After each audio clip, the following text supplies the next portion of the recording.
Hello dear students, welcome to Bong mystery. তোমাদের chemical kinetics বা রাসায়নিক গতিবিদ্যা চ্যাপ্টার শুরু হলো। খুবই ভাইটাল একটা চ্যাপ্টার, যেরকম ইলেকট্রোকেমিস্ট্রি, যেরকম ফিজিক্যাল কেমিস্ট্রি একটা গুরুত্বপূর্ণ চ্যাপ্টার, সেরকম কেমিক্যাল কাইনেটিক্সও খুব গুরুত্বপূর্ণ চ্যাপ্টার। তুমি যে যে কম্পিটিটিভ এক্সাম দাও না কেন, তুমি ডব্লিউবিজেই দাও, নেট দাও, যেই মেন দাও, অ্যাডভান্স দাও, তুমি বিএসসি পড়ো, এমএসসি পড়ো, সব জায়গায় কিন্তু এই কেমিক্যাল কাইনেটিক্সটা তুমি পাবে। ঠিক আছে, তো ভালো করে বুঝবে, শিখবে জিনিসগুলো। এই সকল জিনিসগুলোই সেই সকল জায়গায়ও পাবে, কিন্তু সেখানে একটু মডিফাইড হইতে, মানে মডিফাইড নয়, একটু অ্যাডভান্স লেভেলে পাবে। তো আশা করি তুমি যদি ভালো করে ক্লাসটা করো তাহলে তোমার বুঝতে কোনো অসুবিধা হবে না। ঠিক আছে, চলো তাহলে ডিরেক্টলি আমরা কথা না বলে ক্লাসটা শুরু করি। ঠিক আছে, চলো। আচ্ছা, ফার্স্টে এখানে রাসায়নিক বিক্রিয়ার শ্রেণীবিভাগ রয়েছে। তো রাসায়নিক বিক্রিয়ার শ্রেণীবিভাগে তো যাব, কিন্তু শুরুতে একটা ছোট্ট জিনিস আমি তোমাদের বলি যে কেন কেমিক্যাল কাইনেটিক্স কে ইন্ট্রোডিউস করা হলো, কেন, মানে যেরকম ইলেকট্রোকেমিস্ট্রিতে আমরা বলেছিলাম যে তার ব্যবহারিক অনেক প্রয়োগ রয়েছে, তাই না? ফিজিক্যাল কেমিস্ট্রি সব চ্যাপ্টারে তুমি ব্যবহারিক প্রয়োগ পাবে। অর্গানিক কেমিস্ট্রিও রয়েছে, কিন্তু অর্গানিক কেমিস্ট্রির প্রয়োগটা তুমি এখন বুঝতে পারবে না, তুমি বড় হলে যখন উঁচু ক্লাসে উঠবে তখন সেই সকল জায়গায় বুঝতে পারবে যে অর্গানিক কেমিস্ট্রির বিশাল অ্যাপ্লিকেশন রয়েছে। মানে মেডিকেল সায়েন্স তো, মেডিসিন তো পুরোপুরি অর্গানিক কেমিস্ট্রির উপরে বেস করে, তাই না? অর্গানিক ইনঅর্গানিক কেমিস্ট্রিও রয়েছে, তো অর্গানিক কেমিস্ট্রি একটা বড় পার্ট কিন্তু মেডিকেলে রয়েছে। তো যাই হোক, আমরা বলেছিলাম সেখানে ইলেকট্রোকেমিস্ট্রির ক্ষেত্রেও বলেছিলাম যে ওর কিন্তু একটা ব্যবহারিক প্রয়োগ রয়েছে, ওখানে ব্যাটারি, তড়িৎ বিশ্লেষণ, এই সকল জিনিসগুলো কিন্তু বহুল পরিমাণে ইউজ করা হয়। সেরকম ভাবে কেমিক্যাল কাইনেটিক্সও একটা গুরুত্বপূর্ণ অ্যাপ্লিকেশন রয়েছে। কেমিক্যাল কাইনেটিক্স কিন্তু আমাদের বিশেষ করে ইন্ডাস্ট্রি পারপাসে কিন্তু খুব ইউজ করা হয়। যেমন দেখো, ছোট্ট একটা এক্সাম্পল যদি তোমাদের দিই, ধরো সাপোজ একটা রাসায়নিক বিক্রিয়া লিখলাম, ধরো এ থেকে প্রোডাক্ট পি ফরমেশন হচ্ছে। এখানে এ হচ্ছে বিক্রিয়ক পদার্থ। বিক্রিয়ক পদার্থকে ইংরেজিতে কি বলবো? ইংরেজিতে বলবো রিঅ্যাক্ট্যান্ট। রিঅ্যাক্ট্যান্ট কেন আমি এগুলো লিখে দিচ্ছি, কারণ এরপরে আমি ইংলিশ গুলো ইউজ করবো, বেশি বেশি অনেক অনেক জায়গায় আমি ইংলিশ টার্মগুলো ইউজ করব। আর পিটাকে বিক্রিয়াজাত পদার্থ বলবো, বা ইংরেজিতে বলবো প্রোডাক্ট। তো তোমাদেরও বলবো তোমরা একটু থরো হয়ে যাবে এই টার্মগুলো সম্বন্ধে। রিঅ্যাক্ট্যান্ট মানে হচ্ছে বিক্রিয়ক, এটা হচ্ছে বিক্রিয়ক বলা হচ্ছে রিঅ্যাক্ট্যান্ট বা হচ্ছে বিক্রিয়ক। আর প্রোডাক্ট মানে হচ্ছে বিক্রিয়াজাত পদার্থ। ঠিক আছে, এটা হচ্ছে বিক্রিয়াজাত পদার্থ। তো রিঅ্যাক্ট্যান্ট আর একটা হচ্ছে প্রোডাক্ট। ডান। তো এই দুটো জিনিস কিন্তু তোমার সবসময়ের জন্য লাগবে। কেমিক্যাল কাইনেটিক্স যখন পড়বে সব জায়গায় তুমি এই রিঅ্যাক্ট্যান্ট আর প্রোডাক্ট সব জায়গায় তুমি পাবে। তো এই যে রাসায়নিক বিক্রিয়াটা, এই রাসায়নিক বিক্রিয়াটা দেখে তোমার কি কি মনে কোশ্চেন আছে যে এই রাসায়নিক বিক্রিয়া আদৌ সম্পন্ন হবে কিনা, কখন সম্পূর্ণ হবে, কত সময়ে এ পুরোপুরি পি প্রোডাক্টে পরিণত হবে, কখন এই বিক্রিয়াটা সাম্যাবস্থায় কি আসতে পারে নাকি, বা এলে কখন আসবে, এই সকল জিনিসগুলো তোমার মাথার মধ্যে ঘোরাফেরা করছে। দুই একটা কোশ্চেনের অ্যান্সার কিন্তু তুমি অলরেডি পেয়ে গেছো থার্মোডাইনামিক্সে। যেমন এই রাসায়নিক বিক্রিয়াটা সম্পূর্ণ হবে কি হবে না, সেটা কিন্তু তুমি অলরেডি থার্মোডাইনামিক্স ক্লাস 11-এ থার্মোডাইনামিক্স চ্যাপ্টারে তুমি পেয়েছো। থার্মোডাইনামিক্সে কি বলা হয়েছে যে এটা স্বতঃস্ফূর্তভাবে সংঘটিত হবে কি হবে না কি করে বোঝা হয়, যে ডেল জি জিরোর মান যদি এর ক্ষেত্রে যদি নেগেটিভ হয় তাহলে স্যার সেটা হচ্ছে একটা স্বতঃস্ফূর্ত প্রক্রিয়া। তাহলে স্বতঃস্ফূর্ত স্বতঃস্ফূর্ত প্রক্রিয়া হবে। স্বতঃস্ফূর্ত প্রক্রিয়া কখন হবে? যখন হচ্ছে স্বতঃস্ফূর্ত প্রক্রিয়া বা হচ্ছে স্বতঃস্ফূর্ত বিক্রিয়া কখন হবে? যদি ডেল জির মান যদি নেগেটিভ হয়। তাহলে এই স্বতঃস্ফূর্ততা সম্বন্ধে ধারণা, এই রিঅ্যাকশন রিলেটেড স্বতঃস্ফূর্তভাবে সংঘটিত হবে কি হবে না, সেটা কিন্তু আমরা থার্মোডাইনামিক্স বা যেটা তাপগতিবিদ্যা চ্যাপ্টারে কিন্তু আমি পড়েছি। বা যদি এটা একটা উভয়মুখী বিক্রিয়া হয়, তাহলে এই বিক্রিয়াটা যদি সাম্যাবস্থায় আসে তাহলে তার সাম্য ধ্রুবকের মান কি হবে, বা কখন সাম্যাবস্থায় আসবে, কখন নয়, সাম্যাবস্থায় আসবে কিনা বা সাম্য ধ্রুবকের মান কি হবে, সেটা কিন্তু আমরা ইকুইলিব্রিয়াম চ্যাপ্টারে পেয়েছি, তাই না? সেখানে আমরা কি করেছিলাম, সেখানে আমরা কে বা ইকুইলিব্রিয়াম কনস্ট্যান্ট সমান কি বলেছিলাম, যে ফরওয়ার্ড ব্যাকওয়ার্ডের হচ্ছে রেট কনস্ট্যান্ট। কে সমান আমরা কি বলেছিলাম, ফরওয়ার্ড রিঅ্যাকশনে হচ্ছে রেট কনস্ট্যান্ট ডিভাইডেড বাই হচ্ছে ব্যাকওয়ার্ড রিঅ্যাকশনের রেট কনস্ট্যান্ট। এইটা আমরা সাম্য ধ্রুবক পেয়েছিলাম। তো ফরওয়ার্ড ডিরেকশনের রেট কনস্ট্যান্ট, ব্যাকওয়ার্ড ডিরেকশনের রেট কনস্ট্যান্টকে ভাগ করলে আমরা ইকুইলিব্রিয়াম কনস্ট্যান্ট পেয়ে যাবো। তো এই সকল জিনিসগুলো কিন্তু আমরা আগে শিখেছি। কিন্তু টাইম রিলেটেড যে জিনিসগুলো, টাইম রিলেটেড জিনিস বলতে ধরো তোমাকে এরকম কোশ্চেন করা হলো যে কত সময়ের পরে এ এর 50% হচ্ছে, মানে এ 50% প্রোডাক্টে পরিণত হবে, এটা ধরো 100% ইনিশিয়ালি ছিল, কত সময়ের পরে 50% এ পি তে কনভার্ট হবে, বা তোমাকে বললো যে 10 মিনিট পরে কতটা পরিমাণ এ প্রোডাক্ট পি তে পরিণত হবে, বা এরকম বললো যে এ থেকে পি যে প্রোডাক্ট ফর্মেশন হচ্ছে কিভাবে হচ্ছে, কোন বন্ধন ঘটছে কোন বন্ধন ভাঙছে, তার মেকানিজম কি, মেকানিজম বলতে কিভাবে হচ্ছে বন্ধন ভাঙছে ঘটছে, কোন বন্ধন তৈরি হচ্ছে, রিয়াকশনের রেট কি, তোমাকে যদি জিজ্ঞাসা করে যে কোন রেটে এ থেকে পি প্রোডাক্ট ফর্মেশন হচ্ছে, বা পি থেকে এ যদি আবার যদি তৈরি হয় সেটাও কত রেটে হচ্ছে। এই যে রেট রিলেটেড বা বিক্রিয়ার মেকানিজম রিলেটেড, কোন বন্ধন ভাঙছে ঘটছে, এই সকল যে প্রশ্ন, বা টাইম রিলেটেড যে জিনিসগুলো, যে কোন সময়ে বিক্রিয়াটা পুরোপুরি সম্পূর্ণ হয়ে যাবে, কোন সময় বিক্রিয়াটা অর্ধেক হবে, 10 মিনিট পরে কতটা বিক্রিয়ক থাকবে, 10 মিনিট পরে কতটা বিক্রিয়াত পার্থ হবে, এই যে টাইম রিলেটেড যে জিনিসগুলো, এগুলো কিন্তু আমরা কেমিক্যাল কাইনেটিক্স বা রাসায়নিক গতিবিদ্যা চ্যাপ্টারে পাবো। ঠিক আছে, তো মোট কথা একটা রাসায়নিক বিক্রিয়ার টাইম রিলেটেড জিনিস এবং হচ্ছে তার মেকানিজম, বিক্রিয়ার ক্রিয়া কৌশল কেমন হবে, কিভাবে ওই প্রোডাক্টটা ফর্মেশন হচ্ছে, কোন বন্ধন ভাঙছে করছে, এই রিলেটেড সমস্ত কিছুর কোশ্চেনের অ্যান্সার দেবে কে, এই রাসায়নিক গতিবিদ্যা বা কেমিক্যাল কাইনেটিক্স। বুঝতে পেরেছো? তো কেমিক্যাল কাইনেটিক্স এর এটাই হচ্ছে আমাদের ইম্পর্টেন্স। এইটা সম্বন্ধে আমরা আস্তে আস্তে করে শিখবো, জানবো। ঠিক আছে, তো বুঝতে পারলে যে আমরা বেসিক্যালি কি জানতে চাইলাম এই চ্যাপ্টারে। আমরা কেমিক্যাল কাইনেটিক্স চ্যাপ্টারটা শুরু করছি এই রিঅ্যাকশনের ক্লাসিফিকেশন দিয়ে। খুবই সিম্পল একটা জিনিস, যে বিক্রিয়া হার বা হচ্ছে রেটের উপরে, কত রেটে রিঅ্যাকশনটা হচ্ছে তার বেসিসে আমরা তিনটে ভাগে ভাগ করেছি। একটা হচ্ছে অতি দ্রুত গতির বিক্রিয়া, মানে ইংরেজিতে যাকে বলবো ভেরি ফাস্ট রিঅ্যাকশন, আর একটা হচ্ছে অতি মন্থর, একদম ফাস্ট রেটে হবে, একদম ধীর গতিতে হবে, আর একটা মধ্যম গতির বিক্রিয়া। এটা আমাদের হচ্ছে বেসিক ক্লাসিফিকেশন। তো তাদের এখানে হচ্ছে এক এক করে হচ্ছে আমরা সাজিয়ে দিয়েছি। অতি দ্রুত গতির বিক্রিয়া বা ভেরি ফাস্ট রিঅ্যাকশন কোন ধরনের বিক্রিয়া, যে সকল বিক্রিয়ার ক্ষেত্রে বিক্রিয়ককে জাস্ট তুমি অ্যাড করেছো সঙ্গে সঙ্গে রিঅ্যাকশন হয়ে গেল, যেরকম অ্যাসিড ক্ষারের নিউট্রালাইজেশন রিঅ্যাকশন। অ্যাসিডের সঙ্গে ক্ষারের তুমি যোগ করার সঙ্গে সঙ্গে, ধরো সাপোজ অ্যাসিড, যে কোনো স্ট্রং অ্যাসিড, ধরো HCl প্লাস হচ্ছে NaOH, ঠিক আছে, এদের মেশানোর সঙ্গে সঙ্গেই কি উৎপন্ন হবে, NaCl মানে লবণ, আর হচ্ছে জল উৎপন্ন হবে। কি, এইটা হচ্ছে ভেরি ফাস্ট রিয়াকশন। এগুলো হচ্ছে যোগ করার সঙ্গে সঙ্গে হচ্ছে এই ধরনের রিয়াকশন গুলো হয়ে যায়। তো এর রেঞ্জ গুলো মোটামুটি ভাবে 10⁻⁻10 থেকে 10⁻12 সেকেন্ড। আমি একটু 10⁻12 থেকে 10⁻16 সেকেন্ড, এই রেঞ্জে হচ্ছে থাকে। এত সেকেন্ডের রেঞ্জে হচ্ছে এই রিয়াকশন গুলো থাকে, এই রিয়াকশন গুলো সম্পন্ন হয় এই রেটে আর কি। ঠিক আছে, মানে বুঝতে পারছো তো, একের নিচে 1/1 সঙ্গে হচ্ছে 10টা শূন্য দিলে যেই ভাগফলটা আছে সেই সেকেন্ডে হয়ে যায়, মানে নিমেষের মাধ্যমে, নিমেষের মধ্যে। তো একটা জিনিস খেয়াল রাখতে হবে যে এই দ্রুতগতির যে বিক্রিয়াগুলো, এগুলোতে কিন্তু কোনো বন্ধন ভাঙা গোড়ার কোনো প্রশ্ন থাকে না। এগুলো জেনারেলি হচ্ছে আয়নিক রিয়াকশন গুলো, মানে যেগুলো হচ্ছে আয়নিক রিয়াকশন, একটা আয়ন আর একটা আয়নের সঙ্গে যুক্ত হলো, সঙ্গে সঙ্গে হচ্ছে প্রোডাক্ট ফর্মেশন করে দিল, এই সকল বিক্রিয়াগুলো। বা অধঃক্ষেপণ বিক্রিয়াগুলো, যেরকম ধরো সিলভার নাইট্রেটের সঙ্গে AgNO3 এর সঙ্গে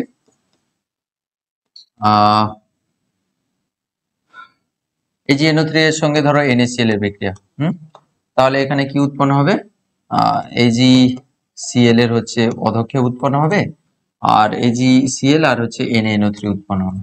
ঠিক আছে, এই সকল যে বিক্রিয়াগুলো, এইগুলো কিন্তু ভেরি ফাস্ট রিয়াকশনের একটা উদাহরণ। ঠিক আছে, তাহলে মনে রাখতে হবে যে আয়নিক রিয়াকশন গুলো হচ্ছে এই অতি দ্রুত গতির বিক্রিয়া হয়, আয়নিক বিক্রিয়াগুলো আর কি, আয়নীয় বিক্রিয়াগুলো, আয়নিক রিয়াকশন গুলো হচ্ছে আয়নিক রিয়াকশন।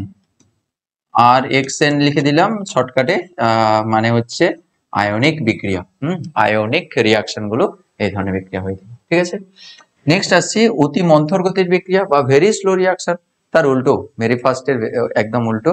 তো দেখো, ভেরি ফাস্ট রিয়াকশন হচ্ছে অতি দ্রুত সম্পন্ন হবে, এটা হচ্ছে অতি স্লো।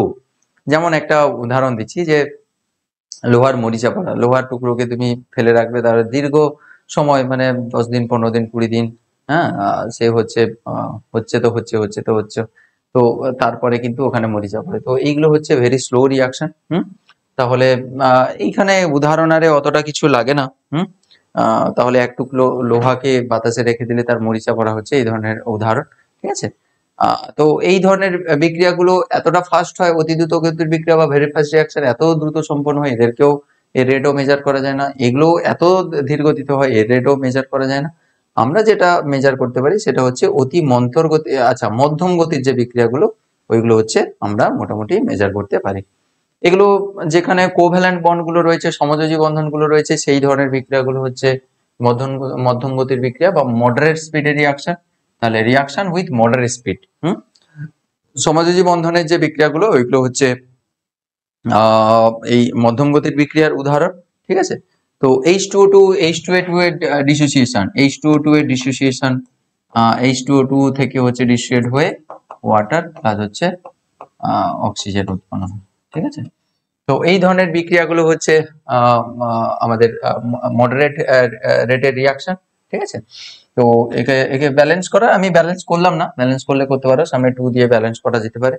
তো এই ধরনের বিক্রিয়ার ক্ষেত্রে কিন্তু সমযোজী বন্ধন ভাঙে, সমযোজী বন্ধন তৈরি হয়, তাহলে এক্ষেত্রে টাইম লাগে।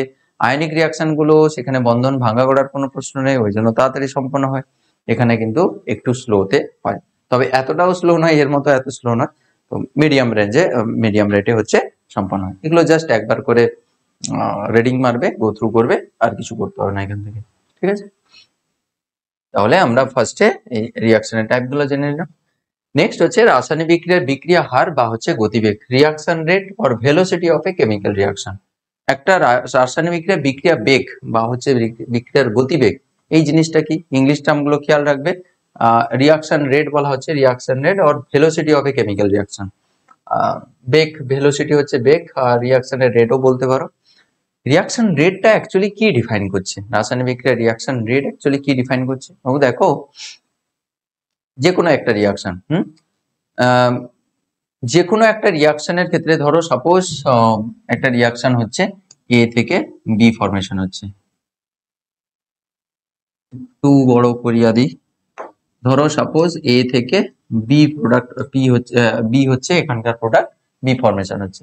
ঠিক আছে, কত রেটে, দেখো শুরুতে নিশ্চয়ই রিয়াকশনের রেটটা অত ফাস্ট হবে না, শুরুতে ধীর গতিতে সম্পন্ন হবে, তার কারণ বিক্রিয়কের পরিমাণ শুরুতে কম রয়েছে, তো কম পরিমাণ হচ্ছে বিক্রিয়াজাত পদার্থে পরিণত হবে। এটা আমরা পরে দেখাবো যে কেন অ্যাকচুয়ালি শুরুতে বিক্রিয়ার হারটা কম থাকে। তো এই রিয়াকশনের ক্ষেত্রে এ থেকে হচ্ছে প্রোডাক্ট ফরমেশন বি হচ্ছে, কতটা রেটে কি গতিতে এ থেকে প্রোডাক্ট বি ফরমেশন হচ্ছে, এই যে রেটটা, এইটা হচ্ছে বিক্রিয়ার গতিবেগ। সিম্পল কথা। তাহলে আমি দুটো ওয়ে দিয়ে এখানে বলতে পারি যে কোন রেটে হচ্ছে বিক্রিয়ক পদার্থগুলি বিক্রিয়াজাত পদার্থে উৎপন্ন হচ্ছে, বিক্রিয়া পদার্থতে ট্রান্সফার হচ্ছে, বা কোন রেটে হচ্ছে বিক্রিয়াজাত পদার্থ উৎপন্ন হচ্ছে, কোন রেটে বিক্রিয়ক পদার্থ অন্তরিত হচ্ছে, মানে ও হচ্ছে কমছে, অন্তরিত হওয়া বলতে ডিসঅ্যাপিয়ারেন্স হচ্ছে আর কি। তাহলে কোন রেটে বিক্রিয়ক পদার্থগুলোর অন্তর্হিত হচ্ছে, আর বা বলতে পারি কোন রেটে বিক্রিয়াজাত পদার্থ উৎপন্ন হচ্ছে। দেখো, বিক্রিয়ক পদার্থ যত পরিমাণে কমবে বিক্রিয়াজাত পদার্থ ঠিক তত পরিমাণে উৎপন্ন হবে না, তাহলে বিক্রিয়ক পদার্থ যে রেটে কমছে সেই রেটে বিক্রিয়াজাত পদার্থ উৎপন্ন। তো দুটো ওয়েতে কিন্তু তুমি ডেফিনেশনটা দিতে পারো। তাহলে যে রেটে হচ্ছে বিক্রিয়ক পদার্থ হ্রাস হচ্ছে বা যে রেটে বিক্রিয়াজাত পদার্থ উৎপন্ন হচ্ছে সেইটাই হচ্ছে রাসায়নিক বিক্রিয়া হার। ঠিক আছে, এর আমরা এখন ফর্মুলেশন রেডি করব, এই সমীকরণ রেডি করব আমরা। তার আগে একটা ছোট্ট জিনিস আমরা দেখবো, সেটা হচ্ছে এই রিলেটেড একটা কার্ভ রয়েছে, গ্রাফ রয়েছে। এই গ্রাফটা আমাদের একটু ড্র করে দেখাতে হবে তোমাদের, যে কিভাবে হচ্ছে একটা রাসায়নিক বিক্রিয়ার বিক্রিয়ক এবং বিক্রিয়াজাত পদার্থ সময়ের সঙ্গে সঙ্গে কিভাবে হচ্ছে কমছে, সেটা আমি এখানে এই গ্রাফের মাধ্যমে তোমাদের দেখাবো। ঠিক আছে, আচ্ছা, এই দিকে থাকলো গাঢ়ত্ব, এটা হচ্ছে কনসেন্ট্রেশন, CONC মানে হচ্ছে কনসেন্ট্রেশন, মানে হচ্ছে গাঢ়ত্ব, কনসেন্ট্রেশন মনোযোগ নয়, গাঢ়ত্ব। হ্যাঁ, গাঢ়ত্ব, এটা গাঢ়ত্বের অ্যাক্সিস। আচ্ছা, এই বরাবর হচ্ছে সময় বা হচ্ছে টাইম লিখলাম, এটা হচ্ছে টাইমের অ্যাক্সিস। ঠিক আছে, বিক্রিয়ক পদার্থ ইনিশিয়ালি এ এর যে পরিমাণ, এ এর গাঢ়ত্ব ইনিশিয়ালি একদম এ এর গাঢ়ত্ব কেমন রয়েছে তুমি বলো। একটা রাসায়নিক বিক্রিয়া শুরু হচ্ছে, তখন একদম শুরুতে একদম t = যখন 0 সেকেন্ড সময়, 0 সময়, তখন বিক্রিয়ক পদার্থ ম্যাক্সিমাম থাকবে। বিক্রিয়ক পদার্থ যদি ম্যাক্সিমাম, কারণ তখন বিক্রিয়া শুরু হয়নি, শুধুই বিক্রিয়ক পদার্থ রয়েছে, তাহলে শুধুই যদি বিক্রিয়ক পদার্থ থাকে তাহলে তার গাঢ়ত্ব ম্যাক্সিমামই থাকবে। তাহলে সেই সময়ে বিক্রিয়ক পদার্থ ম্যাক্সিমাম বা বিক্রিয়ক পদার্থের গাঢ়ত্ব ম্যাক্সিমাম, বিক্রিয়াজাত পদার্থ কি হবে বাবু? বিক্রিয়াজাত পদার্থ স্যার তখন উৎপন্নই হয়নি, তাহলে তার গাঢ়ত্ব 0ই হবে। তাহলে আমরা একদম বিক্রিয়ার শুরুতে বলতে পারি, যদি এগুলো এক একটা পয়েন্ট ধরে নিই, 1 2 3 4 5 এইরকম যদি পয়েন্ট ধরে নিই, এটা হচ্ছে 1 মোল পার লিটার, 2 মোল পার লিটার, 3 মোল পার লিটার, 4 মোল পার লিটার, 5 মোল পার লিটার। এখানে হচ্ছে 1 সেকেন্ড, 2 সেকেন্ড, 3 সেকেন্ড বা মিনিটে যদি ভাবো আর কি, তাহলে এটা হচ্ছে 1 মিনিট, এটা হচ্ছে ধরো সাপোজ মিনিটে যদি ধরো আর কি, যদি মিনিটে ধরো, এটা হচ্ছে মোল পার লিটারে যদি ধরো মোল পার লিটার, তাহলে এক এক মোল 1 minute, 2 minute, 3 minute, 4 minute, 5 minute, 6 minute এরকম করে রয়েছে। 6 মিনিট আমি নেব না, আমি 5 মিনিট অবধি নেব, তার কারণ এখানেও 5 নিয়েছি। আচ্ছা 6 নেবে তো নাও, 1 2 3 4 5 6, এখানেও 1 2 3 4 5 6, ঠিক আছে, এরকম করে নেওয়া যেতে পারে। ঠিক, এবার আমি গ্রাফটাকে ড্র করতে চাইছি, তাহলে এটা হচ্ছে আমাদের শূন্য। দেখো ইনিশিয়ালি এর বিক্রিয়ক যে বিক্রিয়ক পদার্থ রয়েছে ওর গাঢ়ত্ব ম্যাক্সিমাম ধরে নিলাম এইখানে রয়েছে, বিক্রিয়কের গাঢ়ত্ব হচ্ছে এই জায়গায়, ঠিক আছে, বিক্রিয়কের গাঢ়ত্ব হচ্ছে এই জায়গায়। তাহলে বিক্রিয়কের গাঢ়ত্ব যখন ম্যাক্সিমাম তখন সময় নিশ্চয়ই 0, তাহলে 0 সময় বিক্রিয়কের গাঢ়ত্ব ম্যাক্সিমাম, তাহলে পয়েন্ট কোথায় পাবো? এটাকে এই বরাবর পাঠাবো, আর এটা তো এইখানেই রয়েছে, তাহলে এইটা একটা পয়েন্ট আমরা পেয়ে গেলাম। ক্লিয়ার? এরপরে দেখো, এরপরে আমাদের সময় বাড়ছে, সময় বেড়ে এই জায়গায় এলো, তাহলে সময় যদি এই জায়গায় আসে, তাহলে দেখো বিক্রিয়া শুরু হয়ে গেল, 1 মিনিটে কিছু পরিমাণ নিশ্চয়ই বিক্রিয়ক পদার্থ বিক্রিয়াজাত পদার্থ বি তে পরিণত হবে, তাহলে এ এর গাঢ়ত্ব কিছুটা হলেও কমবে স্যার, একটু কমে এলো, ধরে নিলাম 1 একক কমে গেল, তাহলে টাইম যখন বাড়লো 1 মিনিট, বিক্রিয়কের গাঢ়ত্ব একটু কমে গেল, এর বিক্রিয়কের পরিমাণ কিন্তু কমে গেল, এর পরিমাণ কিন্তু কমলো একটু, তাহলে যখন টাইম ইকুয়ালস টু যখন 1 মিনিট হয়ে গেল, তখন বিক্রিয়কের গাঢ়ত্ব 5 থেকে কমে 4 ইউনিটে চলে এলো। পয়েন্টটা কি করে পাবো? দেখো পয়েন্টটা কি করে পাচ্ছি, দেখো একটু ভালো করে খেয়াল করে দেখবে, পয়েন্টটা এইভাবে আমি ড্র করতে পারি। দেখো এই বরাবর হচ্ছে আমি এটাকে হচ্ছে তুললাম, এই বরাবর তুললাম, ঠিক, আবার এই বরাবর আমি হচ্ছে এটাকে তুললাম, তাহলে পয়েন্টটা কোন জায়গায় পেলাম বলো? পয়েন্টটা দেখো এই জায়গায় পেলাম, ক্রসিং পয়েন্টটা। কি কি করলাম, sorry sorry sorry, extremely sorry, তো 4 এককে হয়ে গেছে, তখন তখন তো গাঢ়ত্ব কমে গেছে, তাহলে পয়েন্টটা কোথায় পাবো? এই জায়গায় পেলাম। ঠিক, এরপরে আবার রিয়াকশন আরো ফাস্ট হচ্ছে, তাহলে তখন সময় আরো চলে গেল, গাঢ়ত্ব আরো কমে আসবে, 3-এ চলে আসবে, পয়েন্ট কি করে পাবো? তাহলে এইটা এই বরাবর তুলবো, এইটাকে এই বরাবর তুলবো, এই বরাবর তুলবো, এটাকে হচ্ছে এই বরাবর, এইটাকে টানবো, এই বরাবর টানবো, আর এইটাকে হচ্ছে এই বরাবর তুলবো, তাহলে পয়েন্ট কোথায় পেলাম? ক্রসিং পয়েন্ট এই জায়গায় পেলাম, তাহলে ক্রসিং পয়েন্ট পেলাম এই জায়গায়, ঠিক আছে। সেই রকম করে আরো টাইম বাড়ালাম, 3 মিনিট করলাম, তখন এর গাঢ়তা আরো কমে গেল, তাহলে তখন আমরা পয়েন্ট কোথায় পাবো? এইটাকে এই বরাবর, এটাকে এই বরাবর, এই জায়গায় পাবো। এই রকম করে তখন এই রকম করে পেলাম, এরকম করে পেলাম, তাহলে এই রকম করে আমরা কিন্তু একটা কিন্তু কি পাবো? এইরকম করে একটা কিন্তু আমরা কার্ভ এদেরকে যোগ করে এরকম করে একটা পাবো। বুঝতে পেরেছো? সবাই বুঝতে পেরেছো? নিশ্চয়ই বুঝতে পেরেছো। এখান থেকে শুরু করে এদেরকে নিয়ে এইরকম একটা স্যার একটা কার্ভ পাবো। পয়েন্ট কি করে এলো বুঝতে পেরেছো? ক্লিয়ার সবাই? এটা হলো তাহলে কার হয়ে গেল? এটা হলো বিক্রিয়কের হয়ে গেল, এটা কার হয়ে গেল? এটা হচ্ছে বিক্রিয়ক এ এর, আমরা হচ্ছে বিক্রিয়ক পদার্থ এ এর কার্ভ, এটা হচ্ছে বিক্রিয়ক এ, বিক্রিয়ক এ এর হচ্ছে গাঢ়ত্ব, ঠিক আছে, এ এর গাঢ়ত্ব আর কি। এটা থার্ড ব্র্যাকেট দিয়ে দাও মানে তুমি ভাববে এখানে গাঢ়ত্বের কথা বলেছি, থার্ড ব্র্যাকেট দিয়ে দাও মানে তুমি ভাববে এখানে গাঢ়ত্বের কথা বলেছি, ঠিক আছে, বিক্রিয়ক এ এর গাঢ়ত্ব। নেক্সট আমরা আসছি গ্রিন কালার দিয়ে, সেটা হচ্ছে বিক্রিয়াজাত পদার্থের কথা আমরা ভাবছি। ইনিশিয়ালি বাবু দেখো বি বিক্রিয়াজাত পদার্থ, বি ফর বিক্রিয়াজাত পদার্থ না, বি ফর BIKRIYA বিক্রিয়া, JATO বিক্রিয়া, সেই বি নয়, বি ফর হচ্ছে এখানে বি হচ্ছে এখানে প্রোডাক্ট হিসাবে ধরে নিয়েছি আর কি, বি ফর বিক্রিয়াজাত পদার্থ না। তো প্রোডাক্ট ইনিশিয়ালি একদম টি সমান যখন 0, তখন বিক্রিয়কের পদার্থের গাঢ়ত্ব, বিক্রিয়াত পদার্থের গাঢ়ত্ব কত? স্যার একদম শুরু হচ্ছে তখন। তাহলে রিয়াকশন যখন শুরু হচ্ছে তখন বিক্রিয়াত পদার্থের শূন্য, একদম গাঢ়ত্ব একেবারে শূন্য। তাহলে শূন্য যখন টাইম, বিক্রিয়াত পদার্থের গাঢ়ত্ব তখন শূন্য। তাহলে এখানে একটা পয়েন্ট পেলাম। এরপরে কি হবে? টাইম বাড়ছে, টাইম বাড়লে কি হবে? এ এর পরিমাণ কমবে, এ একটু হলেও কমবে, বি এর গাঢ়ত্ব কিন্তু শূন্য থেকে একটু বেড়ে যাবে। তাহলে টাইম যখন 1 মিনিট হলো, টাইম যখন 1 মিনিট হলো, বিক্রিয়াত পদার্থের গাঢ়ত্ব কিন্তু একটু বেড়ে গেল, এরকম হয়ে গেল। তখন পয়েন্টটা কি করে পাবো? স্যার এইটাকে এইভাবে এক্সটেন্ড করুন, এটাকে এইভাবে এক্সটেন্ড করুন, এটাকে এইভাবে এক্সটেন্ড করুন, আর এইটাকে এইভাবে এক্সটেন্ড করুন, তাহলে এই জায়গায় পয়েন্ট পেলাম। ক্লিয়ার? Green colour. নেক্সট আবার যখন আমি রিয়াকশন আরো 1 মিনিট যখন হয়ে যাবে, তাহলে এ এর পরিমাণ আরো কমবে, বি এর পরিমাণ আরো একটু বাড়বে। এই বিক্রিয়ক নিয়ে ভাবছি না, আমি বিক্রিয়াত পদার্থ নিয়ে। তখন এই হচ্ছে আমাদের বিক্রিয়াত পদার্থ। তখন মানে টাইম যখন 2 মিনিট, বিক্রিয়াত পদার্থের গাঢ়তা আরো বেড়ে গেল। তাহলে পয়েন্ট কি করে পাবো? এই বরাবর এটাকে তুলে দিন স্যার, এই বরাবর এটাকে তুলে দিন স্যার, তাহলে এই জায়গায় হচ্ছে আমরা পয়েন্ট পেয়ে যাব। তারপরে আবার সেরকম বাড়াবো, আবার এখানে এটা বেড়ে যাবে, তাহলে পয়েন্ট কোথায় পাবো? এই জায়গায় পাবো। আবার এটাকে বাড়াবো, এইটা বেড়ে যাবে, তাহলে তখন পয়েন্ট কোথায় পাবো গো?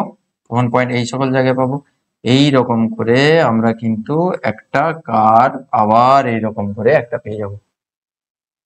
এইরকম করে একটা কার্ভ কিন্তু আমরা আবার একটা কিন্তু পাবো, এদেরকে জুড়ে এরকম করে আমরা পাবো। বুঝতে পেরেছো? একটা সময়ের পরে এর পরিমাণ যতটা গাঢ়ত্ব, এর গাঢ়ত্ব সাম্যাবস্থায় যদি রিয়াকশন আসে, তাহলে একই রকম হয়ে যাবে, সাম্যাবস্থায় চলে আসবে তখন। যেটা আমরা ইকুইলিব্রিয়ামে পড়েছি। ব্যাপারটা বোঝা গেল কিভাবে আমরা কার্ভটা ড্র করলাম? তাহলে এটা কার ক্ষেত্রে হলো? এটা হলো আমাদের বিক্রিয়াজাত পদার্থের, বিক্রিয়াজাত পদার্থ, বিক্রিয়াজাত, তাহলে বিক্রিয়াজাত পদার্থ এখানে হচ্ছে বি। ঠিক আছে? কার্ভ গুলো তোমরা দেখবে তোমাদের বইতে, না বইতে দেখবে এইরকম সুন্দর করে আঁকা রয়েছে, বইতে দেখবে এইরকম করে এরকম একটা আঁকা রয়েছে, আর এইরকম আঁকা রয়েছে। তোমরা হয়তো শুরুতে, জানি না তোমরা কতটা বুঝতে পেরেছো এইটা কার্ভ আর এই কার্ভ। আমি তোমাদের অ্যাকচুয়ালি বুঝিয়ে দিলাম যে এই কার্ভ গুলো অ্যাকচুয়ালি এইখান থেকে এখানে আসে, এই কার্ভ গুলো এসছে থেকে এখান থেকে আসছে। তো আমি তোমাদের বইতে এরকম সংক্ষেপে দেওয়া রয়েছে, আমি তোমাদের পয়েন্ট ধরে ধরে আমি দেখিয়ে দিলাম যে কিভাবে গ্রাফটা ড্র করা হয়েছে। ঠিক আছে? তো এটা মানে একটু চিন্তা ভাবনা করে দেখবে যে অ্যাকচুয়ালি কিভাবে কার্ভটাকে ড্র করা হলো। এরকম হাওয়াবাজি করে আসেনি। তোমরা আছে বয়েল চার্টসের যেরকম গ্রাফ ড্র করতে, সেখানে কি করে দিতে? এইরকম আছে, এরকম করে দিতে, হ্যাঁ। কিন্তু কখনো ভেবে দেখো না যে এরকম কার্ভটা এলো কি করে। তো এই হচ্ছে সেই রিজন আর কি, ধরে ধরে দেখিয়ে দিলাম। ঠিক আছে? ক্লিয়ার? তোমাদের সবার নিশ্চয়ই আই থিঙ্ক ক্লিয়ার হয়ে গেছে জিনিসটা। এটা তোমাদের বইতে দেওয়া রয়েছে আর কি, এই জিনিসটা তোমাদের বইতে দেওয়া রয়েছে। হুম। আচ্ছা, এবার আমরা হচ্ছে, এটা তো আমাদের রাসায়নিক বিক্রিয়া, বিক্রিয়া হার বা গতিবেগের ডেফিনেশন করে রাখতে পারো পরীক্ষার জন্য, যে একক সময় কিন্তু একক সময় বিক্রিয়ক পদার্থের গাঢ়ত্বের পরিবর্তন বা বিক্রিয়াত, বা একক সময়ে বিক্রিয়ক পদার্থের অন্তরিত হওয়ার হার বা বিক্রিয়াজাত পদার্থ উৎপন্ন হওয়ার হারকে বলা হচ্ছে বিক্রিয়া হার। ঠিক আছে? তাহলে একক সময় এটা তোমরা একটু লিখে রাখতে পারো। ঠিক আছে? তাহলে একক সময়ে, একক সময়ে, একক সময়ে বিক্রিয়ক পদার্থ, বিক্রিয়ক পদার্থ, বিক্রিয়ক পদার্থ অন্তর্হিত, অন্তর্হিত মানে ওরা হচ্ছে ডিসোসিয়েট করে, মানে ডিসঅ্যাপিয়ারেন্স হচ্ছে আর কি, চলে যাচ্ছে এ, তাই না? বিক্রিয়ক পদার্থ অন্তর্হিত, একক সময়ে বিক্রিয়ক পদার্থ অন্তর্হিত। আচ্ছা, একক সময়ে বিক্রিয়ক পদার্থ অন্তর্হিত। আচ্ছা, একক সময়ে যে পরিমাণ বিক্রিয়ক পদার্থ অন্তরিত হয় আর কি, যে পরিমাণ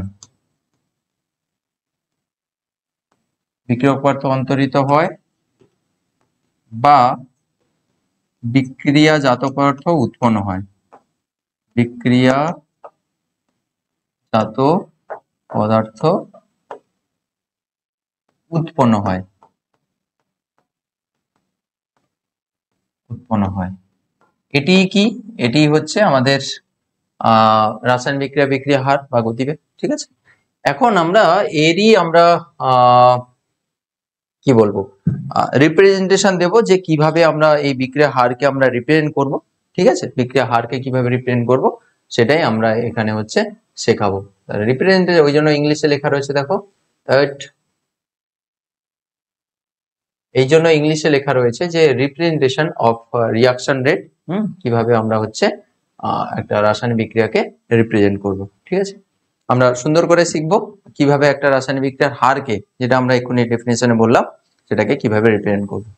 আচ্ছা, উদাহরণের জন্য আমরা ধরে নিচ্ছি এ থেকে একটা প্রোডাক্ট বি ফরমেশন হচ্ছে। দেখো মন দিয়ে দেখবে ভালো করে কিভাবে জিনিসটা আমরা দেখাচ্ছি। এ থেকে যখন বি ফরমেশন হচ্ছে, দেখো বিভিন্ন সময় বিক্রিয়কের গাঢ়ত্ব, বিক্রিয়াজাত পদার্থের গাঢ়ত্ব আলাদা আলাদা হবে। আমরা ধরে নিলাম ইনিশিয়ালি যখন বিক্রিয়া শুরু হয়েছে, বিক্রিয়া শুরুর T1 সময়, T1 সময়ের পরে তোমরা ভাষায় লিখতে চাইলে লিখতে পারো, T1 সময়ের পরে বিক্রিয়ক পদার্থ এ এর গাঢ়ত্ব হচ্ছে A1, আর T2 সময়ের পরে বিক্রিয়ক পদার্থ এ এর গাঢ়ত্ব হচ্ছে A2। এটা গাঢ়ত্ব থার্ড ব্র্যাকেট দিয়ে দাও মানে গাঢ়ত্ব বোঝাচ্ছে। তাহলে T1 সময় এখানে অবভিয়াসলি তাহলে কি কন্ডিশন অ্যাপ্লাই হবে? অবভিয়াসলি এখানে হচ্ছে T2 হচ্ছে বড়, কারণ হচ্ছে শুরুর সময় তুমি বলছো T1 আর তখন গাঢ়ত্ব হচ্ছে A1 বলছো, তাহলে অবভিয়াসলি তখন T1 টা হচ্ছে কম আর হচ্ছে T2 টা হচ্ছে তখন বেশি হবে। মানে T1 তো ইনিশিয়াল সময়, সেই সময় ধরো 1 মিনিটের মাথায়, তখন গাঢ়ত্ব হচ্ছে A1, অবভিয়াসলি গাঢ়ত্ব তখন বেশি থাকবে। T2 সময় মানে 1 মিনিটের পরে ধর 10 মিনিটের মাথায় তুমি বলছো, তখন T2 টা অবভিয়াসলি বড়, 1 মিনিট আর এটা 10 মিনিট, তাহলে ওই জন্য T2 গ্রেটার দেন T1 বললো। গাঢ়ত্বের ক্ষেত্রে কি হবে? উল্টো কেস হবে, কিন্তু গাঢ়ত্বের ক্ষেত্রে A1 ইনিশিয়াল গাঢ়ত্ব তো বেশি হয়, তাই না, ফাইনাল গাঢ়ত্বের তুলনায়, তাহলে এটা কিন্তু উল্টো হবে, A2 গ্রেটার দেন A1। এখানে হচ্ছে A2 গ্রেটার দেন A1। ঠিক আছে, এইটা আমরা কিন্তু এখানে ধরে নিলাম। ঠিক আছে, এটা আমরা এখানে হচ্ছে ধরে নিলাম, এটা এখানে আমি হচ্ছে ধরে নিলাম।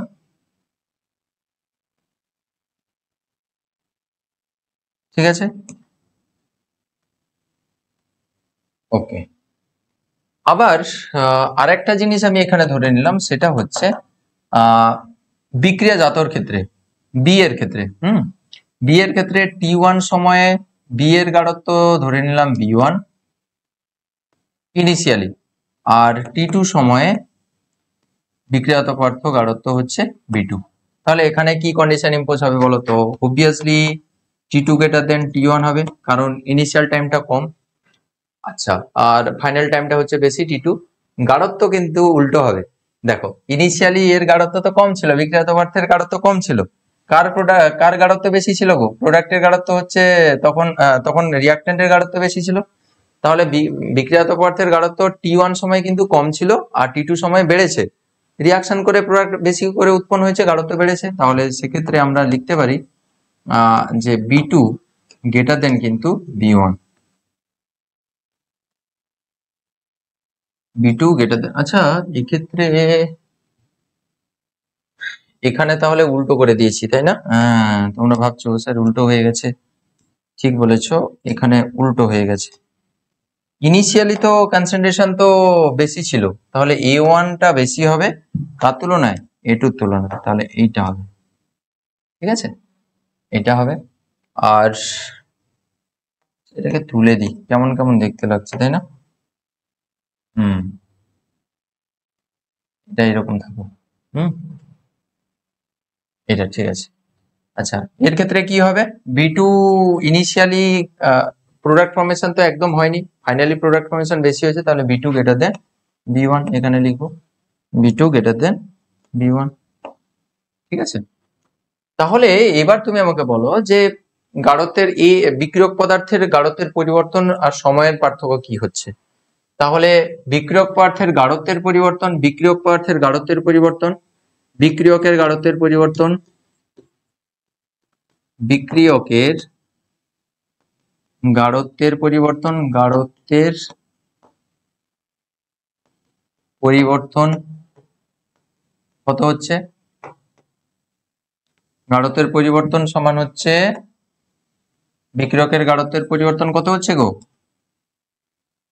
এটা তো বিক্রিয়কের ক্ষেত্রে। তাহলে ইনিশিয়ালি এটা কি ছিল?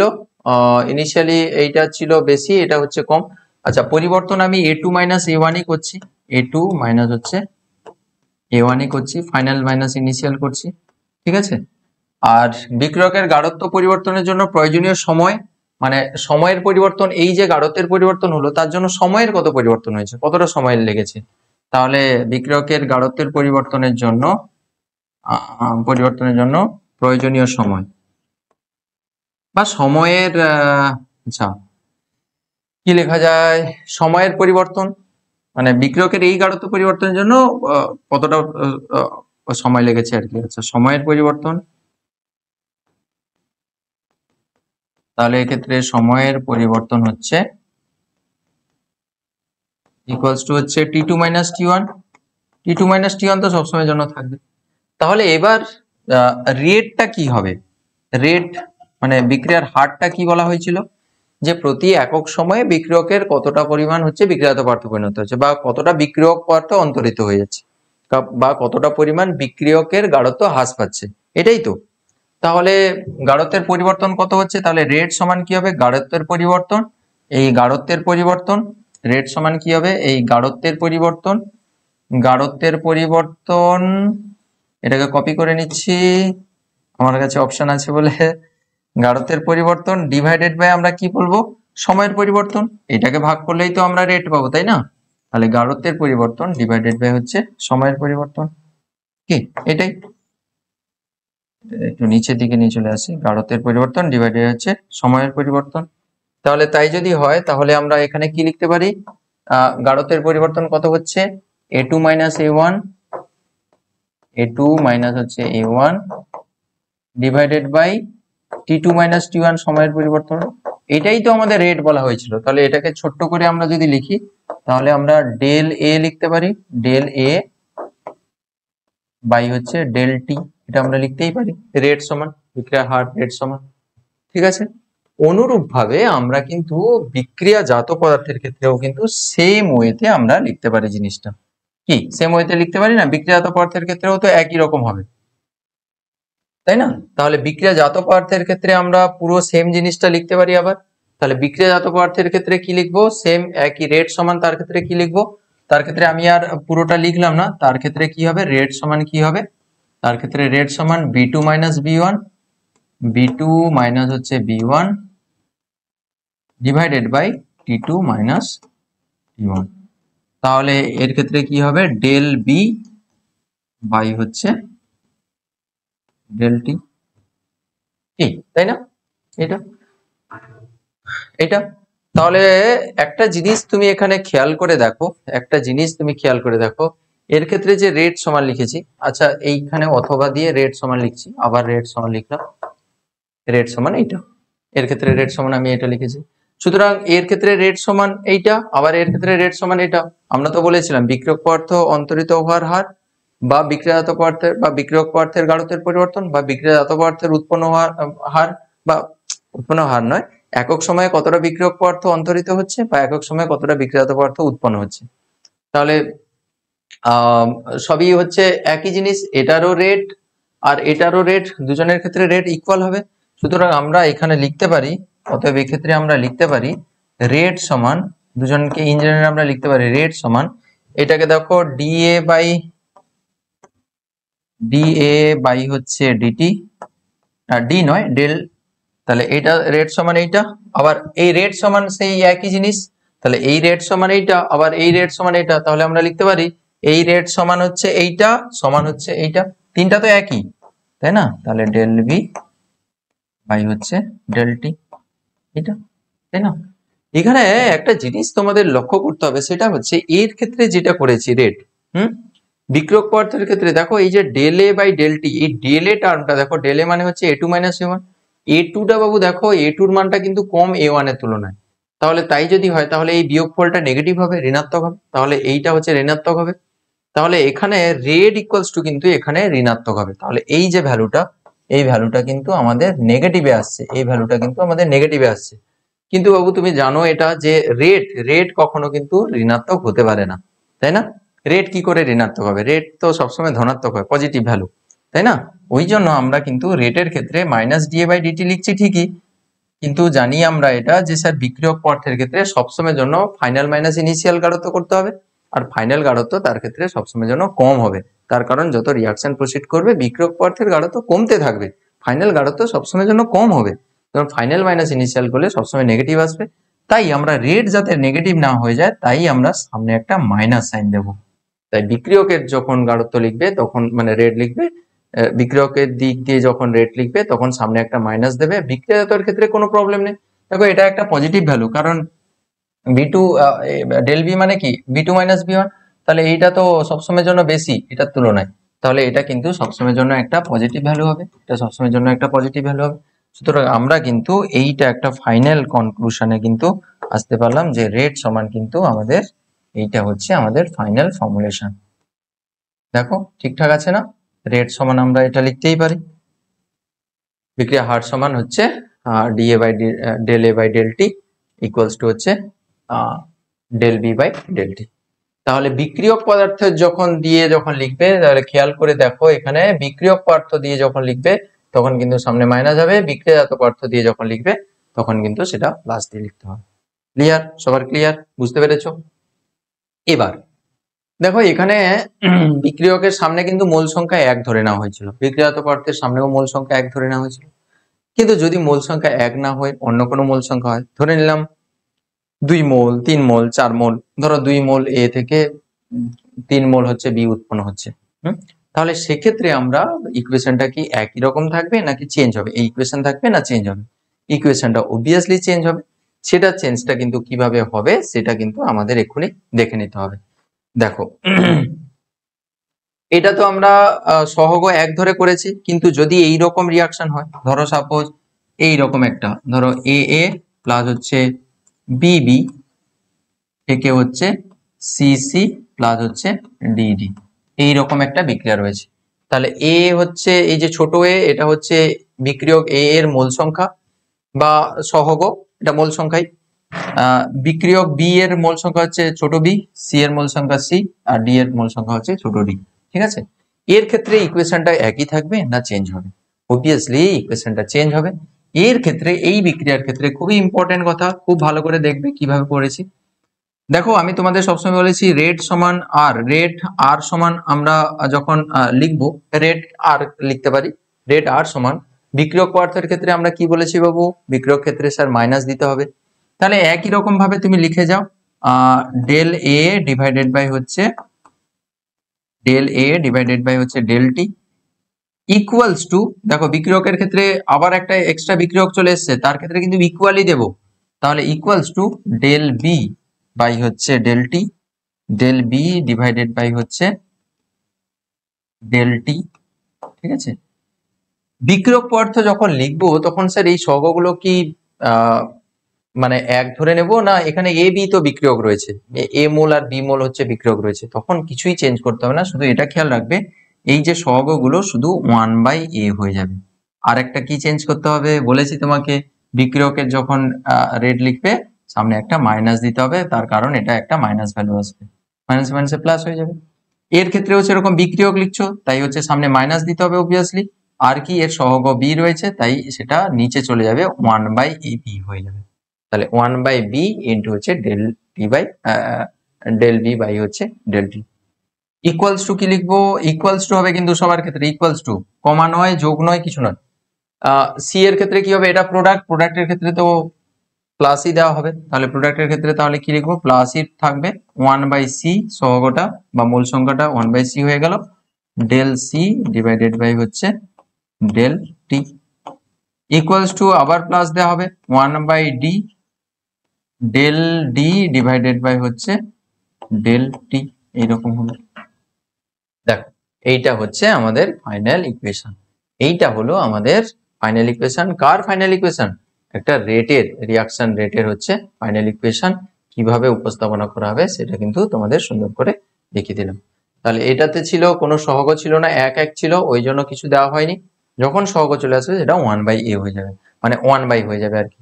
যদি সাপোজ এখানে 2/3 থাকতো তাহলে এখানে 3/2 হয়ে যাবে, কি 1/2/3 হতো মানে 3/2 হয়ে যাবে, তাই না? তো এই হচ্ছে আমাদের রিয়াকশন রেট লেখার প্রসেস। বুঝতে পেরেছো? সবাই বুঝতে পেরেছো, কোনো অসুবিধা নেই, তাই না?